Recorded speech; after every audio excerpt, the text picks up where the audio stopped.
Je cède donc la parole à Monsieur le Premier ministre pour son allocution de 10 minutes. Merci, Madame la Présidente. Madame la Présidente, j'ai l'impression que vous avez lu dans mes pensées. Vous avez traité de la moitié de mon discours, donc je vais devoir m'ajuster en conséquence. Comme vous savez, cette année, on a décidé de faire des nouveaux cahiers, des très beaux cahiers du participant, mais malheureusement, on a perdu une partie essentielle dans ce cahier-là, qui était l'historique du Parlement jeunesse, qui a été résumé. Après 64 ans, je pense qu'il est essentiel pour un premier ministre de faire un résumé, une historique, un passé, le Parlement jeunesse en revue et voir d'où on est parti et où en sommes-nous. Donc, suivez-moi. J'invite toute la députation, Madame la Présidente, à me suivre dans mon parcours historique. Ça va être génial. L'histoire commence en 1949, à l'aurore de la Deuxième Guerre mondiale, dans un sous-sol d'église protestant. Le Québec Older Boys Parliament, sous le patronat de la religion protestante, est créé. Le but l'objectif de la simulation à l'époque, c'était de captiver l'intérêt des garçons et de les mener vers les relations plus saines et plus profondes avec leur Église. Vous voyez déjà où je veux en aller. Les députés citaient des prophètes. Par exemple, quant à Jésus, il croisait en sagesse, en taille et en grâce devant Dieu et devant les hommes. Puis vint la Révolution tranquille. Fini les projets bébé phoque. Maintenant, on avait un regard critique sur la société. Avec la libération des mœurs des années 60, cette libération-là s'est reflétée aussi dans les projets de loi qui étaient débattus. 1964, contraception. 1969, comme vous l'avez déjà dit, avortement. Prise de conscience aussi des causes à l'étranger qu'il fallait défendre. Des résolutions en 1965, la même année, sur la dénonciation de l'apartheid en Afrique du Sud, et on prenait aussi la fin de la guerre du Vietnam. En 1970, on entre dans la modernité. Québec Youth Parliament dépose des résolutions. La résolution, comme la moitié de la jeunesse québécoise n'est pas représentée au sein de l'Assemblée et que les femmes ont les mêmes droits que les hommes, qu'il soit résolu que le Québec Youth Parliament accueille des femmes dans son enceinte. L'Église ne se devait pas de se mêler des problèmes du monde ou de la communauté.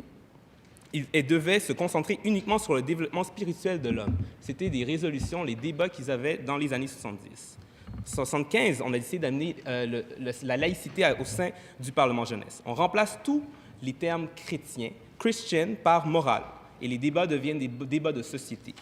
On ouvre la porte à des participants d'autres religions, également la même année. En 1976, l'année de la première élection du Parti québécois, le Québec Youth Parliament rentre également dans l'ère de la francisation. On traduit les projets de loi en français. En 1986 vient le premier ministre francophone. Et en l'espace d'une année, l'institution est complètement francophone et le Québec Youth Parliament devient le Parlement jeunesse du Québec. Dans les années 90, le Parlement jeunesse prend l'expansion. On se professionnalise avec l'enregistrement de l'Association québécoise des jeunes parlementaires, qui a plusieurs objectifs. D'abord, des frais abordables, comme vous l'avez traité dans votre discours.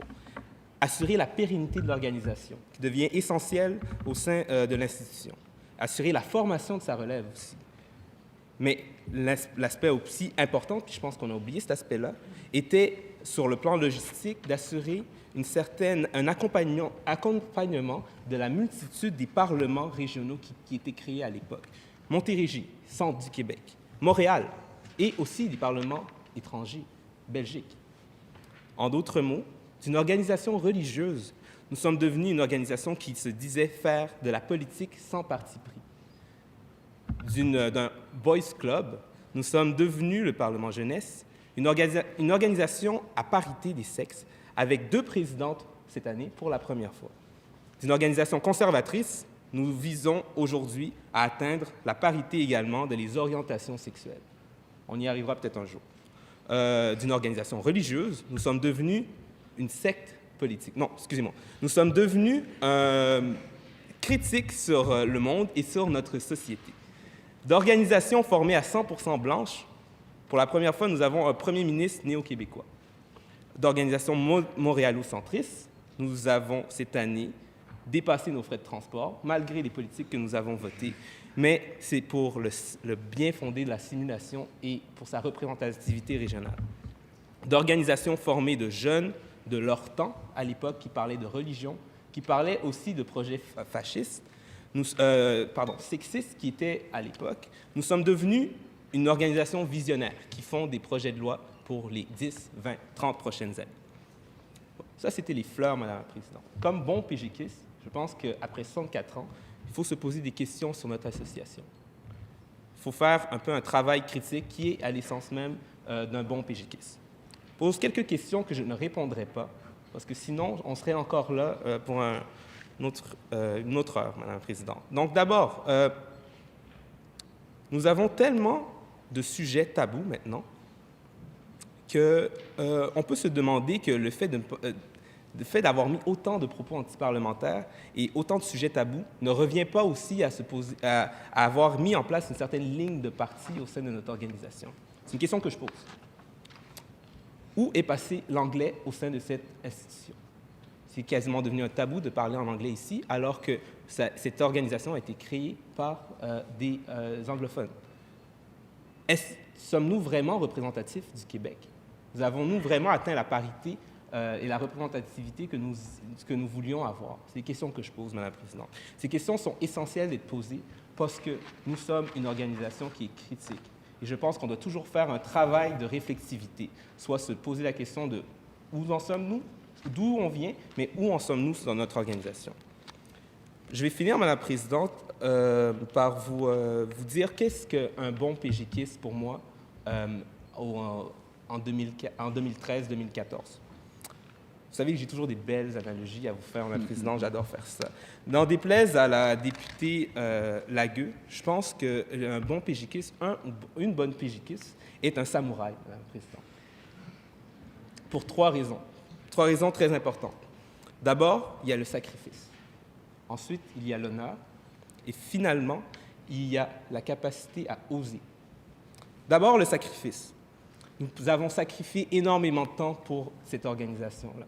Du temps, on n'en a pas beaucoup déjà. En tant que jeunes, malheureusement, en tant que jeunes impliqués, nous sommes obligés de mettre plus de temps qui est nécessaire pour cette organisation-là. Et c'est normal. Un bon samouraï aussi met le temps dans sa préparation. Mais un bon samouraï s'assure aussi d'assurer la pérennité aussi de son ordre et s'assurer que les prochains samouraïs qui viendront, qui auront la même fonction qu'il occupera, seront prêts au moment où il partira. Je suis sûr, Madame la Présidente, que comme moi, vous êtes sûr et certain que la députation est prête à assurer cette pérennité-là aujourd'hui. Ensuite, il y a l'honneur. Madame la Présidente, c'est pour ça qu'on a des débats non partisans. Parce que l'important pour nous, c'est d'avoir une certaine éthique du débat et de développer cette éthique du débat-là au sein même des gens qui vont devenir aussi la relève du Québec, comme l'a dit le lieutenant-gouverneur. Et il est rare dans notre société, surtout dans une société individualiste, où on a une organisation qui met l'emphase d'abord sur le sacrifice, mais aussi sur l'honneur de ses membres.